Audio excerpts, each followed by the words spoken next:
دوستان عزیز، خوبید بخیر و دیگره. این اسیه کس از آقای احمدی جای داستو خالی میگه در وطن. واقعا خیلی خوش میگذره وقتی با خلاص شده، وقتی 3 دقیقه تا دیگه شفتالون کم کم مانده. یه خود آقای احمدی و آقای احمدی تقاضا کرد شما ویدیو بگیرید. من خواندن نمید باش چی خواندن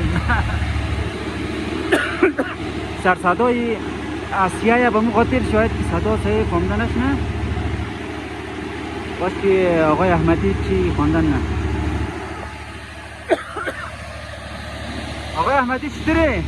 خوبه بخیر جانمان بسیار سلامت بخیره صحت داره؟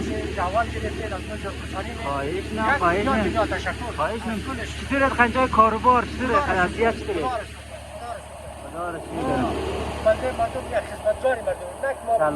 سلامت باش. ما 3 کار همزمان مونیم نه؟ یک تو فایده در مردم بسونم خدماتر خمه مینینجی یک فایدهش دویم چی آردم دادان دروازه شی یک دویم همی که فایدهش سیوم چی بلگه خود قرار زندگی خود میشه دیگه ایران برادر بلگه تمامی مردم یک سلام علیکم برادر در زندگی موفق جانیجار باقوی بایزت باشید سلامت باش جور باشید. یک خواندن ماندن یک آهنگی یک اتره یک آمادگی ساز سرمه ما یاد ندارم همون دیگه نه خیرم عجب آمو هوایی دارم ممدد عجب سفیدایی داشته ممدد کلگش خداوند رحمت کنه خب عجب قریادارایی بودن عجب میتری بودن عجب برادر موتروانایی بودن عجب دکترایی عجب انجینرایی ممدد داشته خب حالی دیگه خدا رو شکر عجب جوانایی دارم عجب که او کمری دارم ممدد چی هوایی خوب دارم ممدد عجب جوانای کاکا دارم ممدد گله آمادگی نیست سلامت باشی خیلی عالی بود دیگه. این خواندن از آقای احمدی شنیدید دیگه. امیدوارم که خوش مانده باشد دیگه.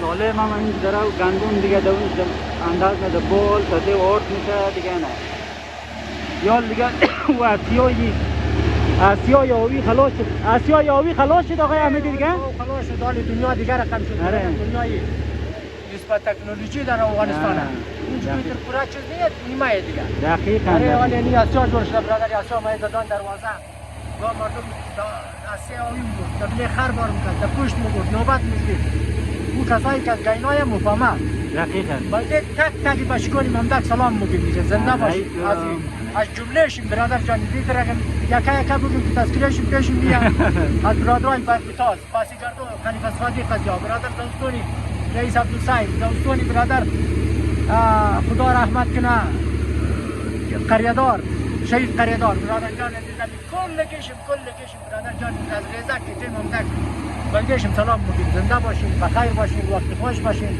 سلامت باشین با عزت باشین شما همچنان انشاءالله موفق و سرفراز باشین. این کسته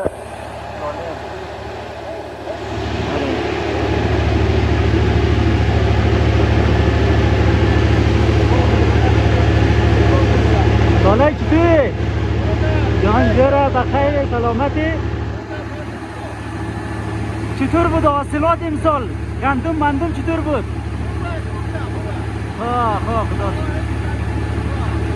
خواه یک دفعه دیگر نتیست دیگر ما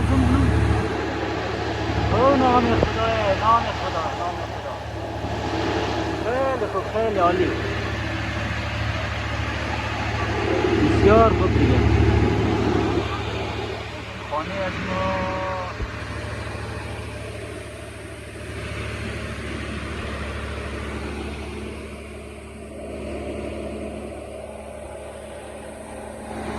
حاصلات امسال از ما که سعی کشیده دیگه چند گوجیش اینجا بول منده و اینیش هم که هست آرد شده دیگه 2 تا تقریبا نشده